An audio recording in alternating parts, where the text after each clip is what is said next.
by asking what attracted you both to the project? And be honest, was it the "Make My Tea" punk line? Well, that was the script, obviously. I mean, it's a great, terrific script and a very good part. I was slightly worried because I thought I was sort of 10 years too young for it. But given that the man has physical infirmities as well as old age, great acting skills. I thought it'd be a chance to show off. Was it quite a challenge for you to kind of embody that kind of elderly man with walking difficulties? Yeah, it was, and to keep it consistent, to limp on the same leg every take, and all that was it was a bit of a challenge, and when I went in to see Jules and Olivia, the producer and the director, I said, look, I think it should be like this and like that and like this and like that, and I liked all my ideas, and so I thought, well, we'll get along and it'll be fine. What about you? Script, yeah, my first lead. That would be one thing to attract me, but yeah, working with, once we got into the room, being able to mess about with it was nice. Yeah, because obviously, we've seen you in the In-Betweeners movie before, and then Keith Lemon and stuff like sort of comedy stuff. Was it quite important for you at this stage in your career to show off your dramatic potential as well? Yeah, I've done bits and bobs of other things as well that could be deemed dramatic, but this was my first chance to kind of, when you have a lead, you have more of an arc, and you're able to kind of round off a real character. So, with Richard in the In-Betweeners, you could say he's quite caricature, but it was nice to go deep into a role. I feel I don't mean to make you blush here, but it must have been wonderful for you to work with sort of someone of the calibre of Phil here. Yeah, definitely. Yeah. I was just trying to soak it in, Yeah. I was wondering as well, because the film, despite kind of dealing with some very quite sort of severe themes, it's got quite a nice, gentle, quite amicable tone to it, I thought. I think so too. It sort of breaks the mould of those youth movies, because these kids, they're a bit rough and ready and everything, but, they're like they're like real kids you see out on the street. They're not sort of aliens. They're not awful. No. They're not terrible. Mm-hmm. And it doesn't shy away from the problems that you find in certain areas in London that are up against it. But all the same, you kind of come away with a warm feeling about the fate of humanity instead of a cold one.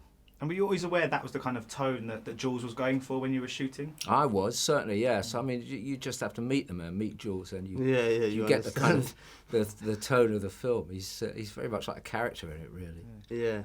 Because I feel you've worked with some of the greatest sort of directors of all time. How does Jules compare? How bright a future do you see for him? I'm sure he's got a very bright future. He put this together really, really very well. And the other thing is that he put it together on, a fraction of the budget that you normally get for a feature film. And all that does is, nobody's interested in, no one's going to come and see a film because it was low budget. But you don't notice that, and there were restrictions, and he very skillfully sort of bypassed those and managed to make a good film. So I'm sure he's got a big future. He directed the film. Nobody else was on his back whispering in his ear, do it like this, do it like that. It's his movie. Yeah.